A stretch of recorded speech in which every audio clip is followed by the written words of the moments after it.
There's also changes in the personal developmental landscapes. Young people today, they have come up with so many creative ways to build and to grow their own awareness. But still, in that, there's some sort of barriers that disrupt their developmental processes.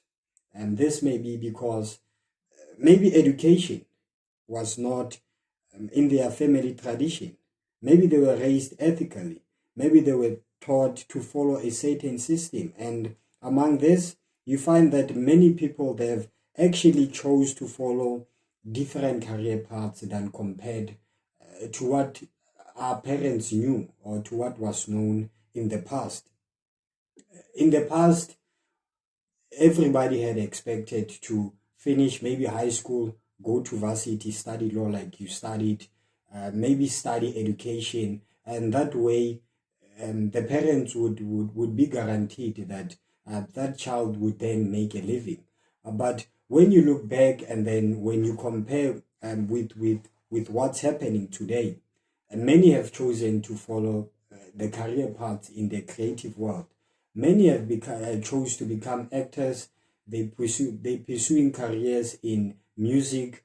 Personally, I wanted to become a professional soccer player than opposed to me going to varsity and maybe studying education, and then as a result being guaranteed to have a career in that.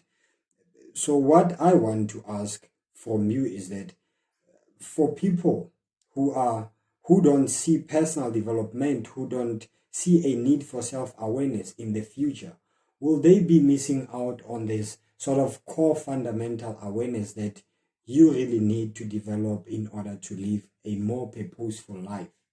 That's such a good question. I want to start off with saying everyone is destined for greatness, but not everyone will have it because of our mindsets. If I look at my life, I was a very different person many years ago. And I didn't know about personal development. And the way I lived my life, now when I look at it, I close my eyes. I was aggressive. I used to get frustrated. I used to get angry. If things didn't go my way, it troubled me. But when you discover who you really are, and I think that was a lot of it. I knew I wasn't who I needed to be. I didn't know who I needed to be, but I knew I wasn't the person. And I think that added to my frustration. And like when you're in the corporate world, there's a whole lot of things that go on there and all of that. And then in the personal life, there's a lot of things going on. So we've got a lot to manage and to deal with. And sometimes life becomes overwhelming and too much to handle. And when you are not aware or developed, or you don't have the tools and the techniques, you don't know how to work through those situations.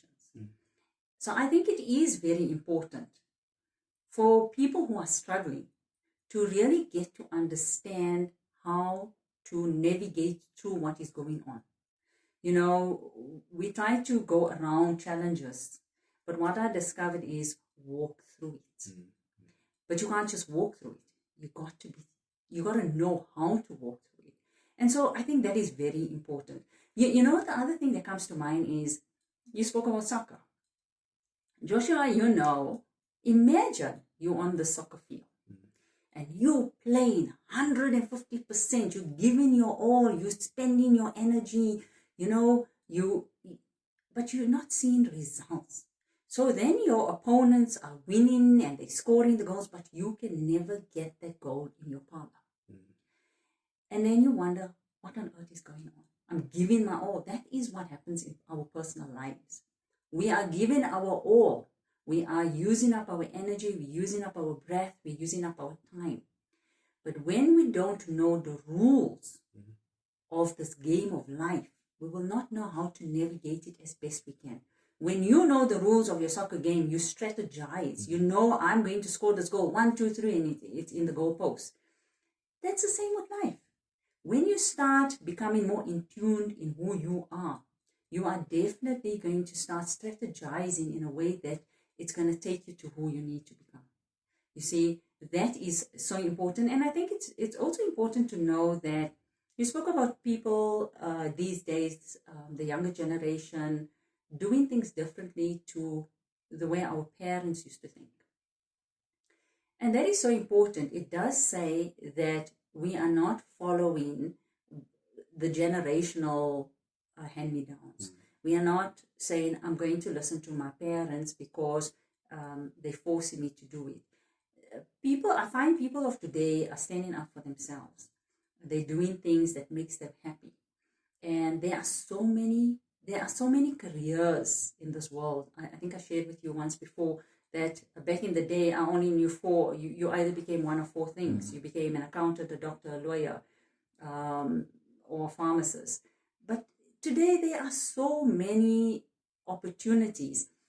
So you've got to, when you know what you love, you do what you love. And if that is going to sustain you in your life, that's good to know that and to go that way. And I understand that in life it's about the path that you choose, but before even choose the path that you'd like to follow, first it comes with the awareness, being aware, being able to identify what is the path that you're choosing about, because you can't just wake up and say that I'm gonna be an educator. You first must understand what are some of the things that I would have to do so that I would eventually reach to my goal, which is becoming an educator. And that comes to being aware of who you are, being aware of your own personal interest, and accepting that I'm a human being and that I need to learn and that I actually need to invest on some of the things that would benefit me. And that would mean investing in getting mentors. Another thing can be investing in finding a life coach, so that you are able to actually discover your true potential and to discover your true purpose in life.